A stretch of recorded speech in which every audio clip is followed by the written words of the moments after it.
Assalamualaikum warahmatullahi wabarakatuh. Waalaikumsalam warahmatullahi wabarakatuh. Bismillahirrahmanirrahim. Alhamdulillahirabbil alamin. Alladzi arsala rasulahu bil huda wa dinil haqq liyudhhirahu 'ala ad-dini kullih wa kafa billahi shahida. Wa asyhadu an la ilaha illallah wa asyhadu anna Muhammadar Rasulullah. Allahumma fassalli wa sallim ala habibina al-Mustafa Muhammadin sallallahu alaihi wasallam wa ala alihi wa sahbihi ajma'in, amma ba'du. Alhamdulillah, Bapak-bapak Dewan Asatidz, ada di santri dan pemirsa Al-Izzah TV atau channel dakwah Al-Izzah yang sama-sama mengharapkan rahmat dari Allah Subhanahu wa taala. Alhamdulillah, malam hari ini kita akan memulai kajian Ulumuddin kita di malam hari Rabu, yang mana topik bahasan kita adalah sirah. Apa sirah dari sekalian? Sejarah. Dan kita akan awali pembelajaran atau kajian sirah kita dari sirah Nabawiyah. Kenapa bukan hanya sirah Nabawiyah? Karena sungguh di setiap lembaran sejarah kehidupan manusia itu ada mutiara yang Allah Subhanahu wa taala titipkan. Ada hikmah yang Allah Subhanahu wa taala sematkan, dan ada ibrah yang Allah Subhanahu wa taala kemudian ingin kita dapatkan. Dan tentu tidak ada mutiara, tidak ada ibrah, tidak ada hikmah yang lebih unggul, yang lebih utama, yang lebih mulia dan lebih tinggi nilainya melebihi ibrah ataupun mutiara ataupun hikmah dari surah Nabawiyah. Maka oleh karenanya itu insyaallah kita akan memulai nanti kajian kita dari surah Nabawiyah. Jamaah sekalian yang sama-sama berbahagia, ada yang tahu manfaat mempelajari sirah? Mempelajari sejarah? Coba SMA, mahasiswa, tawaduk sekali, malu-malu ya. Banyak sekali manfaat mempelajari sirah itu. Yang pertama, diantaranya adalah yang pertama, dengan kita mengetahui sejarah itu akan menjadi sebuah spirit bagi kita, akan menjadi sebuah semangat bagi kita untuk makin meyakini kebenaran ajaran yang kemudian kita imani. Kalau kita seorang muslim mempelajari sejarah atau sirah Nabawiyah akan membuat kita makin mencintai agama kita, makin mencintai Rasul kita, makin mengimani dan mencintai kitab kita, dan juga makin bangga dengan agama kita. Bahkan dalam konteks universal, dalam konteks umumnya, orang yang mengerti tentang sejarah dirinya itu akan memiliki energi lebih dibandingkan dengan orang yang tidak memiliki sejarah tentang dirinya. Misalnya dari sekalian, ketika kita mengenal ayah kita, kakek kita, buyut kita, bapaknya buyut kita, kakeknya buyut kita, buyutnya buyut kita. Oh, ternyata kakek kita, ayah kita adalah seorang yang soleh, ahli masjid, meninggalnya sujud. Itu akan membantu kita, mendorong kita, menguatkan kita untuk kemudian minimal seperti beliau, kalau tidak bisa lebih baik. Apalagi kalau kita kenal, ternyata kakek kita ini mubalik kondang, guru dari kota ke kota, orang yang sangat dicintai oleh umatnya. Makin semangat kita, makin kuat. Apalagi ketika kita lihat ternyata buyut kita, masya Allah, juga ternyata adalah ulama besar, itu makin membuat semangat kita, makin membuat kita memiliki semangat untuk menjadi lebih baik. Sebagaimana sekaligus dia menjadi satu buah dari sekalian, satu buah proteksi atau tameng atau pelindung diri kita dari melakukan hal-hal yang kemudian merusak reputasi generasi sebelum kita. Misalnya, bapak saya kan orang baik, kok saya kan jadi anak yang seperti ini. Itu menjadi satu buah nasihat, satu buah rem. Harusnya saya nggak begitu.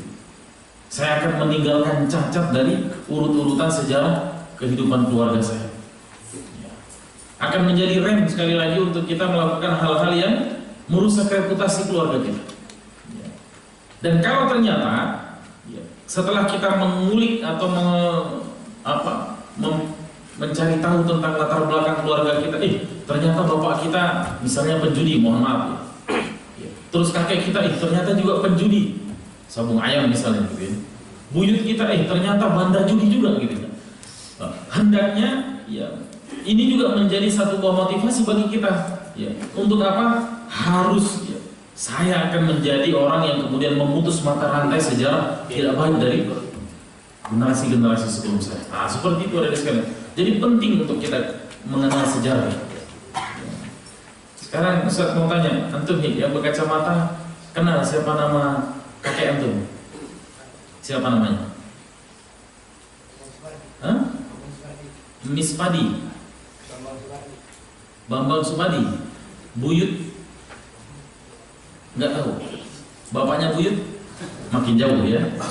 Siapa yang masih kenal nama buyutnya? Coba. Ada yang kenal nama buyutnya? Bapaknya kakek. Ada yang kenal? Ya. Harus tahu adik sekalian. Ya. Bagaimana antum tahu kalau antum ini ternyata keturunan Wali Songo kalau antum tidak tahu sejarah?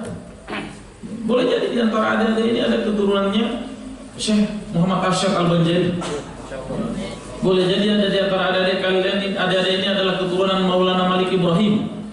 Tapi karena tidak tahu sejarah, kemudian ya, siapalah kita ini, kasihan. Seperti itu. Ya alhamdulillah adik-adik sekalian, ini nggak enak sebenarnya diucapkan ya karena live ya.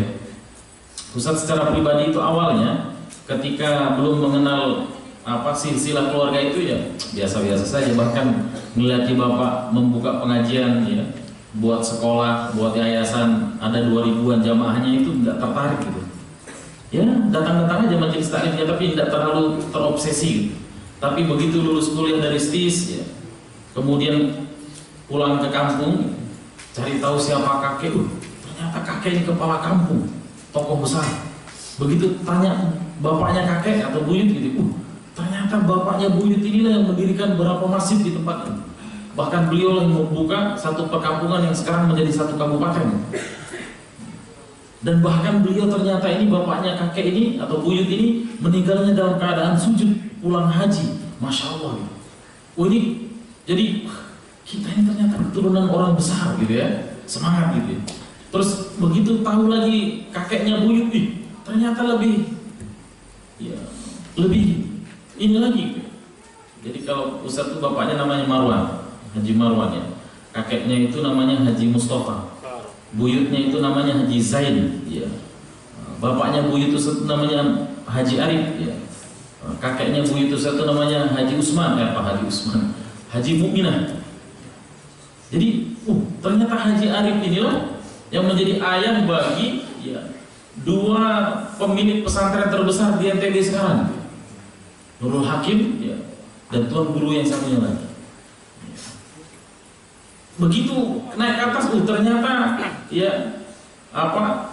Haji Mukminah atau Guru Inah itu ternyata adalah bapaknya kemudian hampir semua pendiri pesantren-pesantren di tempat kampung Ustaz. Masya Allah, ternyata kita ini keturunan orang-orang baik, keturunan orang-orang soleh, keturunan orang-orang yang hari-harinya menebar manfaat. Nah, akumulasi dari pengetahuan itu ada di sekalian, kumpulan dari wawasan itu membuat minimal tadi yang Ustaz katakan, paling tidak kita malu menjadi ahli maksiat, paling tidak kita malu menjadi pelaku dosa. Karena ternyata leluhur kita ini orang-orang baik. Betapa strategisnya itu mempelajari sejarah. Itu baru sejarah seorang pribadi gitu ya. Sejarah pribadi kita itu sudah membangkitkan satu buah ghirah, satu buah semangat, satu buah tekad. Apalagi ketika kita mempelajari sejarah agama kita. Kenapa adik-adik sekalian hari ini orang banyak tidak terlalu percaya diri dengan identitas agama Islamnya? Kenapa coba kira-kira adik-adik sekalian? Karena mereka tidak mengenal sejarah. Betapa dahsyatnya Islam di masa lalu, betapa mulia, agung dan tingginya Islam di masa lalu. Al-Islamu ya'lu wa la yu'la alaih. Islam itu di masa-masa lalu adalah benar-benar unggul dan tidak ada yang lebih unggul dari Islam itu betul-betul mulia dan tidak ada yang lebih mulia darinya. Ketika kita membuka lembaran sejarah, bahkan ada di sekalian, sebenarnya sejarah ini, ilmu sejarah itu salah satu senjata yang paling efektif untuk menaklukkan lawan. Kalau senjata api itu bisa saja membunuh 1.000, 2.000 atau 1 juta orang, tapi sejarah ada di sekalian bisa merubah dan membunuh peradaban yang sudah sekian ribu tahun umurnya. Dan Islam ada di sekalian. Kenapa Islam kemarin sempat sangat inferior, sangat lemah ya, bahkan cenderung rendah? Ya karena ada beberapa fase. Misalnya yang pertama, ketika Hulagu Khan ya, itu keturunannya Genghis Khan, anaknya Genghis Khan, berhasil membuat koalisi internasional yang meliputi ya, kerajaan-kerajaan yang telah ditaklukkan oleh Mongol dengan kerajaan-kerajaan Kristen di sekitar Baghdad. Jadi seluruh kekuatan non Muslim itu menjadi satu di bawah kepemimpinan Hulagu Khan, termasuk Syiah di dalamnya, dan kemudian mengepung itu Baghdad ya. Dan setelah berhasil menaklukkan Baghdad, seluruh isi kitab ya, seluruh isi perpustakaan Baitul Hikmah itu dibakar ada di sekarang. Dalam sejarah dicatat abu dari kitab-kitab yang dibakar oleh Mongol ini itu membuat air ya, sungai Tigris ya, air sungai yang melintasi Baghdad itu berwarna hitam. Untuk bayangkan sungai Mahakam ya, katakanlah kalau di Kutai Kartanegara itu pusat kerajaan dinasti Utsmani, Baghdad itu dinasti Abbasiyah maksudnya, itu dibakar perpustakaannya, kemudian abu bukunya dibuang di Sungai Mahakam, dan mulai dari Tenggarong sampai di Muara Paton itu menjadi hitam airnya karena apa? Abu. Ya karena abu kitab yang dibakar. Hilanglah sejarah Islam di masa itu ada sekalian. Ya. Nah nanti kemudian mulai dikumpulkan sedikit demi sedikit oleh dinasti Utsmani dari ulama-ulama yang tersisa, yang sempat melarikan diri atau pergi berdakwah keluar negeri, dan kemudian terjadi pembantaian kaum muslimin di Baghdad. Hilangnya sejarah kejayaan umat Islam di masa dinasti Utsmani itu ya, membuat kemudian ya, luar biasa beratnya untuk bangkit Islam saat itu ada sekali. Sampai kemudian dinasti Utsmani mampu kembali membangkitkan 500 tahun lebih peradaban Islam, menaklukkan Konstantin dan lain sebagainya, dan ya itu pun kemudian berhasil lagi didistorsi oleh Yahudi, sehingga kemudian banyak simbol-simbol Islam itu menjadi hilang, bahkan pudar bahkan hilang. Misalnya yang tadinya Islambul, Konstantinopel itu ada sekalian, begitu ditaklukkan oleh Muhammad Al-Fatih berubah namanya menjadi Islambul. Begitu sekuler berkuasa dirubah menjadi Istanbul. Begitu juga Jayakarta ya. Lalu kemudian begitu Belanda berkuasa dirubah menjadi Batavia, ya kan? Nah, dan begitu Indonesia merdeka menjadi Jakarta. Kalau saja kita tidak belajar sejarah ada sekalian, kita tidak akan mengerti bahwa ternyata Jayakarta itu ya, bahwa ternyata Jakarta itu didirikan oleh seorang sultan kaum muslimin. Ternyata Kutai Kartanegara ini ya, dipimpin ya, oleh pemimpin yang sangat soleh, salah satu cabang daripada dinasti ya, Turki Utsmani. Begitu juga Yogyakarta dan lain sebagainya. Nah, jadi sekali lagi ada sekalian, betapa pentingnya itu sejarah. Dan bagi kita kaum muslimin, apalagi generasi muda muslim ini, ketika kita mengenal sejarah agama kita ada sekalian, itu akan membuat kita betul-betul bangga. Bangga ternyata ya, Islam itu luar biasa. Ternyata kita menjadi seorang muslim itu ya, mewariskan sejarah yang sangat besar. Bagaimana tidak ada sekalian, Rasulullah SAW memulai dakwahnya. Ini Ustaz kasih cuplikan globalnya dulu, baru nanti mulai pekan depan kita akan membahas tematiknya ya. bab per babnya. Ini gambaran global supaya kita bisa meresumnya. Oh ternyata itu urgensinya kita belajar sejarah. Nabi kita ada di sekalian memulai atau start berdakwah itu di titik nolnya itu adalah ketika Allah menurunkan apa ada di sekalian? Wahyu. Wahyu apa? Bukan wahyu mahasiswa ya. Ya. Surah Al-Alaq ayat 1 sampai 5. Ada yang apa? Ayo kita baca sama-sama. A'udzu billahi minasy syaithanir rajim. Bismillahirrahmanirrahim. Iqra' bismi rabbikal ladzi khalaq. Khalaqal insana min 'alaq. Iqra' wa rabbukal akram. Alladzi 'allama bil qalam. 'Allamal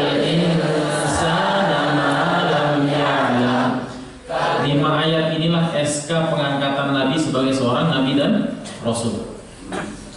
Perlu kita ketahui ada di sekalian, sebelum menjadi Nabi dan Rasul, ya, Nabi kita itu sudah mendapat gelar di bangsanya, di kaumnya, di masyarakatnya dengan gelar apa? Al-Amin. Apa artinya? Orang terpercaya. Kalau Rasulullah mengatakan di balik gunung ini ada 1000 pasukan berkuda yang akan menyerang kita, maka tidak seorang pun, mulai dari kakek-kakek, nenek-nenek, bapak-bapak, ibu-ibu, paman, bibi, ya, tante, om, ya, maupun adik-adik itu semua percaya bahwa ucapan Nabi itu pasti benar. Itulah Al-Amin. Dan simbol daripada gelar Al-Amin itu ada di sekalian ketika Rasulullah dipercaya, Nabi Muhammad yang belum menjadi Nabi dan Rasul saat itu dipercaya untuk menjadi hakim, yang mengangkat Hajar Aswad itu kembali ke tempatnya. Jadi betul-betul orang paling dipercaya di kota Mekah. Tapi hadirin sekalian, begitu Islam ini begitu surah Al-Alaq turun kepada beliau, ya, tersemat kepada beliau, ya, amanah menjadi seorang Nabi dan Rasul, apa yang terjadi? Semua orang, ya, hampir semua orang mengatakan Rasulullah itu majnun. Bukan hanya sekedar hilang gelar Al-Aminnya, bahkan disematkan kepada beliau gelar pengganti Majnun, sedeng, bahasa Portugisnya ya, ya, gila. Ya. Bayangkan orang yang terpercaya tiba-tiba mendapat gelar Majnun, gila. Masya Allah. Nah, dari sekarang dirahmati oleh Allah, ya, sebegitu ekstrimnya. Tapi coba bayangkan orang yang sudah jatuh reputasinya dalam tanda petik ya, menjadi majnun, gila, tidak waras menurut masyarakat dalam tempo yang sangat singkat. Sekali lagi dalam tempo yang sangat singkat, hanya dalam tempo waktu 23 tahun sudah berhasil ya, menguasai Jazirah Arab, ya, bahkan sudah ya, pasukannya sudah menyebar, mulai menguasai Yaman, ya, menaklukkan Mesir, ya, lalu kemudian Yordania, Suriah, ya, Palestina, Yerusalem, ya, dan juga kemudian ya, Maroko dan seterusnya dalam waktu yang sangat singkat. Padahal ada di sekalian dirahmati oleh Allah, sebelumnya orang-orang Mekah ini jangankan untuk menjadi penakluk, ya, sekedar menjadi orang yang dihormati saja tidak ketika datang ke daerah-daerah seperti Suriah misalnya, Yaman. Komunitas manusia yang rendah, ya, jahiliyah gelar Allah itu tiba-tiba menjadi komunitas manusia yang sangat tinggi moralnya, tinggi spiritualnya, tinggi kemudian intelektualnya, tinggi juga kemudian apa? Reputasinya, menjadi penakluk dunia.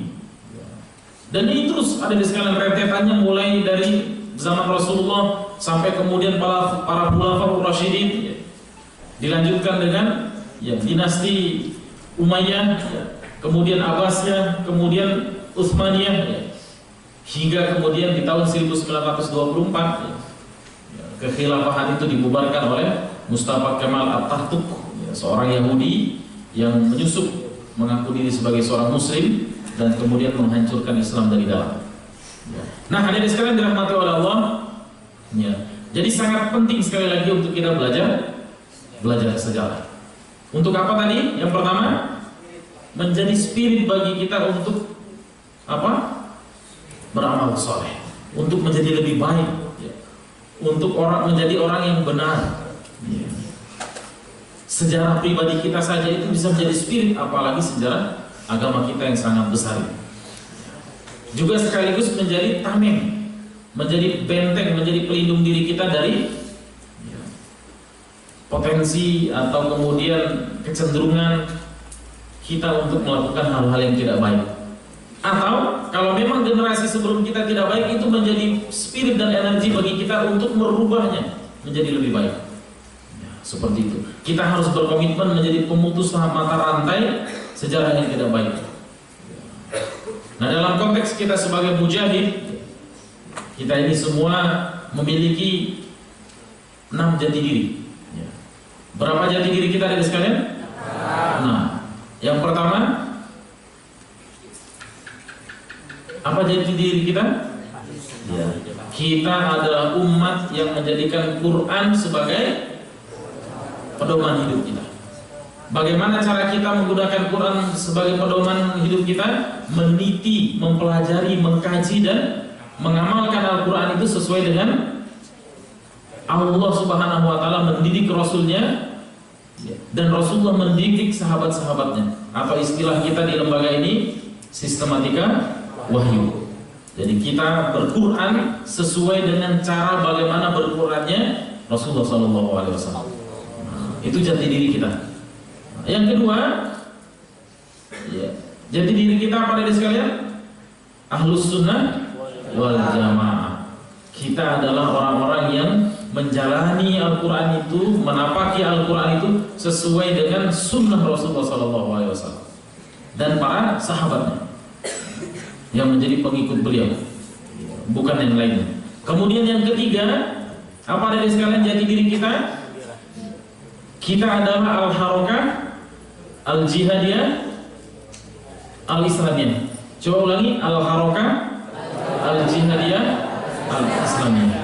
Kita berkumpul di tempat ini ada di sekalian karena komunitas kita ini adalah komunitas yang visi hidupnya adalah apa?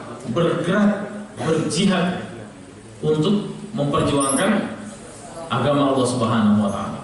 Ya. Dan kita melakukan gerakan daripada al-harakah al-jihadiyah al-islamiyah ini dengan keterpimpinan. Ya. Apa keterpimpinannya ada sekalian? Al-imamah al-jamaah. Ya. Jadi kita terpimpin. Ya. Tidak kemudian Pak Yarib maunya ke kanan, Pak Charles maunya ke kiri, saya maunya ke belakang, ya. Pak Basri maunya ke depan. Tidak. Terpimpin. Setelah musyawarah, ya, kita mau ke atas, maka ke atas semua.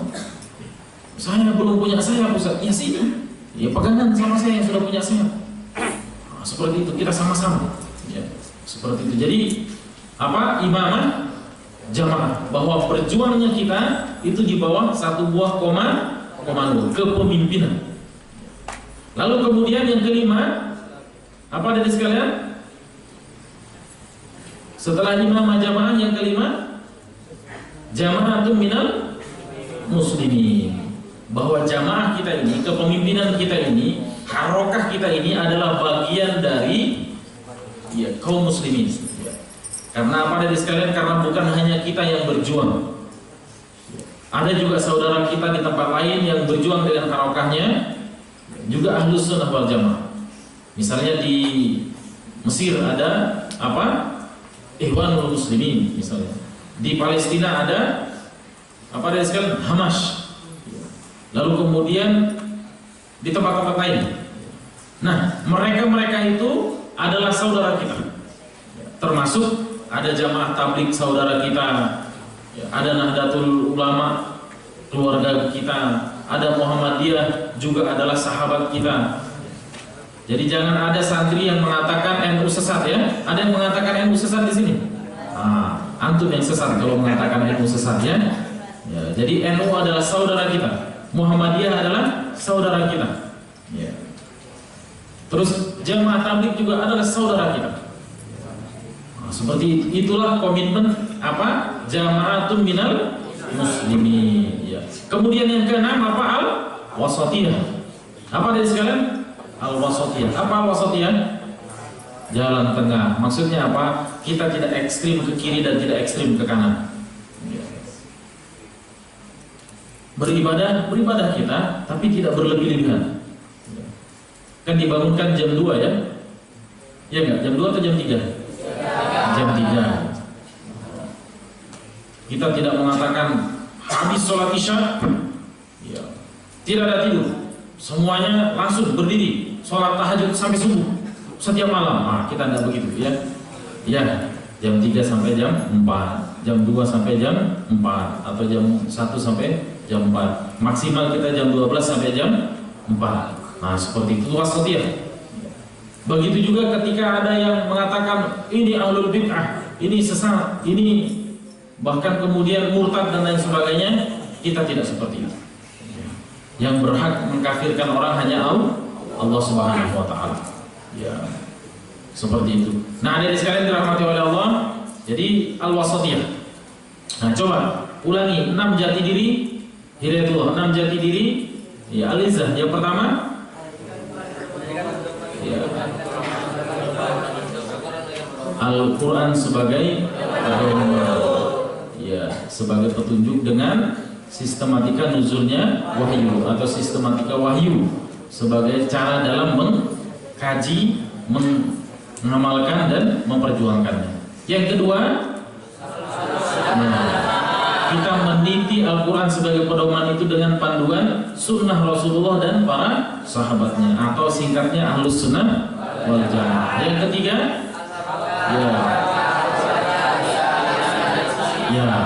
kita mengkaji Quran, meniti sejarah meniti sunnah Rasulullah dan para sahabatnya dalam rangka membangun sebuah gerakan dengan melakukan sebuah gerakan, ya, al-harakah al-jihadiyah al-islamiyah, ya, gerakan ya perjuangan Islam.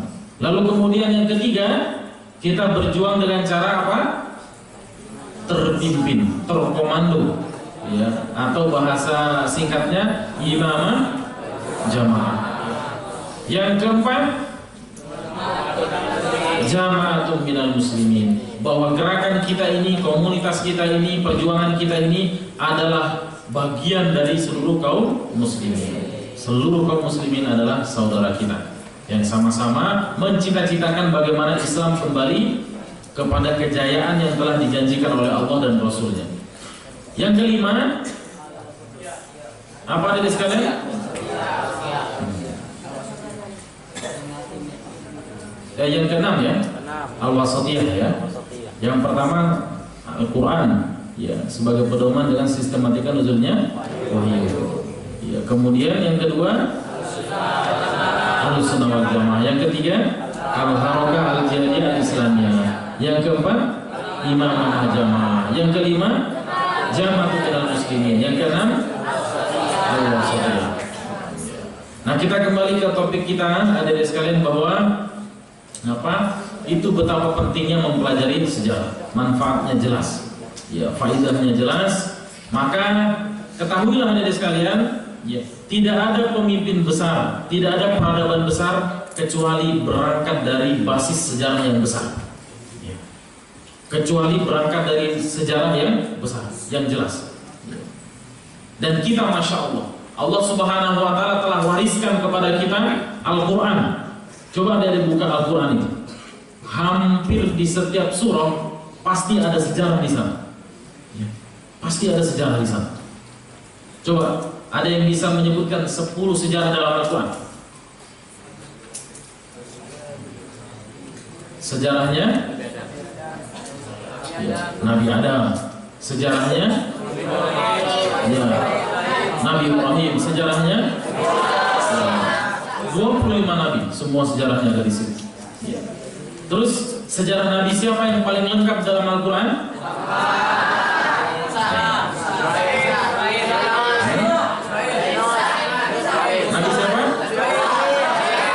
Nabi Yusuf, ya. Satu surah khusus itu membahas tentang sejarahnya Nabi Yusuf. Surah apa? Ya, masya Allah. Bayangkan adik sekalian, satu surah khusus Allah menyuguhkan kepada kita sejarah. Coba, ada yang bisa meresum nggak sejarah Nabi Yusuf dalam surah Yusuf itu? Nabi Yusuf itu adalah seorang anak yang gagah, kan begitu ya? lahir dengan cahaya yang mengalahkan terangnya cahaya purnama. Masih bayi dia sudah menjadi sumber cahaya kebahagiaan orang tuanya, bahkan lingkungannya. Tapi orang-orang yang dalam hatinya ada kedengkian menjadi sumber iri dan maka kemudian orang-orang yang mendengki beliau ini memasukkan Nabi Yusuf ke dalam sumur. Allah Subhanahu wa taala menyelamatkan Nabi Yusuf dari sumur itu dan dibawa ke Mesir. Niatnya dijadikan budak. Allah gerakkan hati bendahara Mesir mengangkat anak ini menjadi apa?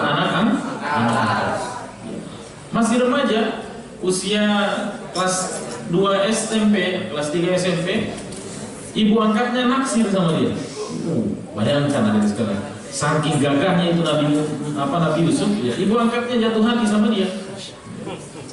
Dan dia goda anak angkatnya. Ya. Allah menjaganya, Allah melindunginya, Allah memeliharanya. Ya. Karena Nabi Yusuf tidak tergoda, ya, maka kemudian apa yang terjadi? Ibu angkatnya murka. Ya. Ibu angkatnya murka dan mengirim dia ke dalam penjara.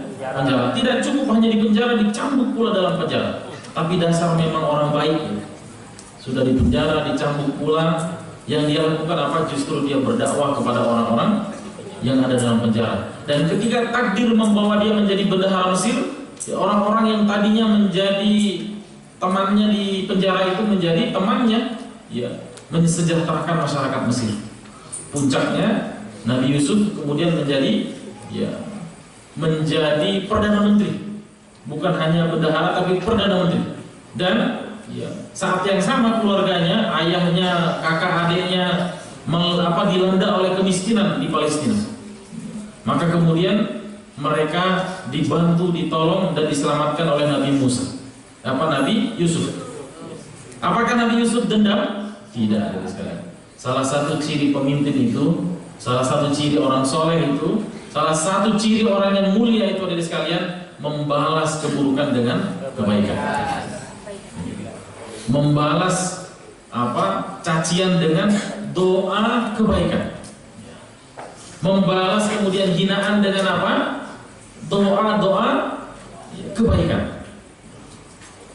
Ada adik-adik sekalian yang dibully oleh temannya, Tom, ya.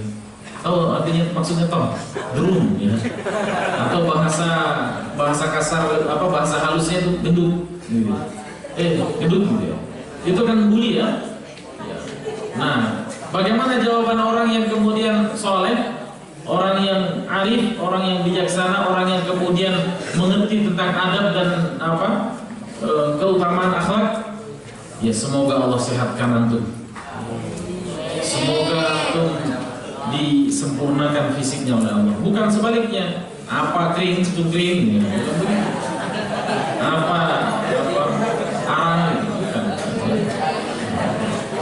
Karena apa deh sekali? Jangankan hanya hinaan, jangankan hanya cacian, bahkan lebih dari itu, ya, kalau orang itu beriman, kalau orang itu berakhlak mulia, ya, itu bisa kemudian bukan hanya sekedar memaafkan, bahkan membalas dengan kebaikan. Nabi kita ketika di Taif beliau berdakwah, ya, semua orang menutup pintu, mengunci jendela, anak-anak dan budak dikerahkan melempari beliau dengan batu.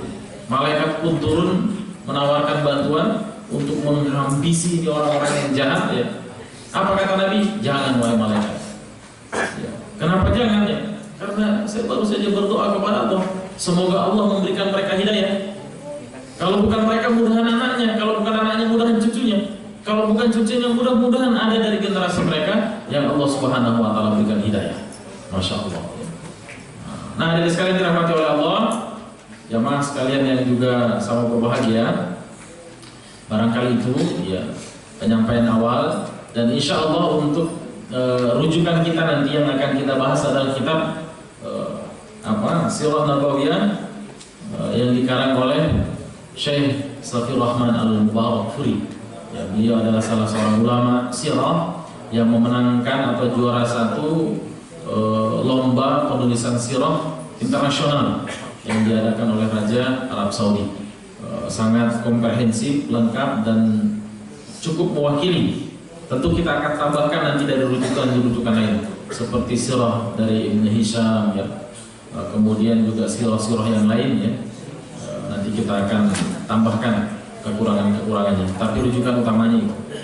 Mudah-mudahan dengan kita mengenal sejarah Nabi kita makin cinta kepada beliau. Amin. Mudah-mudahan dengan kita mengenal sejarah agama kita makin bangga dengan agama kita. Amin. Kita tidak malu ketika ke pasar pakai baju putih. Kenapa? Karena ternyata baju yang terbaik menurut Rasulullah adalah baju takwa.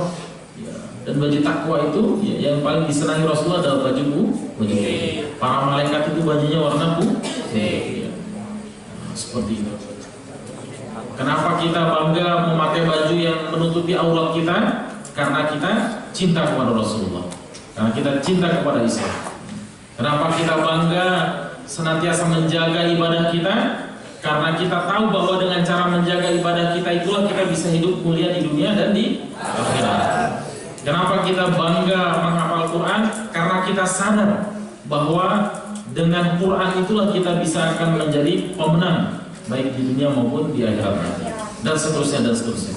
Nah, itulah kemudian manfaat atau fadilah daripada mempelajari sejarah. Dan insya Allah hujah-hujah itu semua akan menjadi satu buah bekal bagi kita untuk sungguh-sungguh. Dan bahkan ya, kalau perlu adik-adik itu jangan ketinggalan. Ya. Ketika masih nyantri di Gunung Tembak dulu, alhamdulillah ya, Ustaz termasuk salah satu mahasiswa dari mahasiswa-mahasiswa yang setiap bulan itu bisa beli buku gitu. Nah, jadi uang belanjanya itu dikurangi. Kalau perlu ada belanja khusus buku gitu ya. Hadiah ke orang tua itu buku. Ya. Hadiah ke teman itu buku. Ya. Buku sejarah kah, buku apakah yang bermanfaat. Karena memang kita harus banyak belajar. Dan memang yang pertama kali Allah turunkan kan perintah tentang belajar. Iqra bismi rabbikal ladzi khalaq seterusnya. Barangkali demikian. Ya, ada tanya jawab? Ya. Silahkan kalau ada yang mau bertanya sebelum kita tutup. Cukup ya? Ada yang mau ditanyakan? Nah, ya. Sudah sangat jelas insyaallah. Ya, baik karena tidak ada pertanyaan, ini juga berkaitan dengan pengantar ya, dari kajian sirah nabawiyah kita dan juga sirah-sirah setelahnya. Urut-urutannya nanti sirah nabawiyah, ya, sirahnya Nabi, ya, kemudian sirah sahabat, ya, kemudian sirah khulafa. Ya. Ya, jadi khulafa rasyidin dan khulafa setelahnya. Ya, jadi setelah khulafa rasyidin nanti Umayyah, Abbasiyah, kemudian Utsmaniyah, ya, dan juga ya khulafa atau khalifah-khalifah yang diantaranya ada Mamluk, ya, kemudian ada juga dinasti Seljuk, ya, dan ujungnya nanti ya adalah sejarah Islam di Indonesia. Ini bukunya, ya. Jadi ada salah satu buku referensi yang sangat lengkap berkaitan dengan sejarah Indonesia. Khususnya kaitannya dengan persinggungannya dengan peran Islam di dalam membangun NKRI ini. Bukunya namanya Api Sejarah. Ya. Ini sangat bagus, 2 jilid ya. Penulisnya Ahmad Mansur Suryanegara. Ini nanti ujungnya ya, setelah kita membahas dari sirah nabawiyah sampai sejarah Nusantara. Terima kasih dan mari kita tutup dengan sama-sama membaca doa kafaratul majlis. Subhanallah.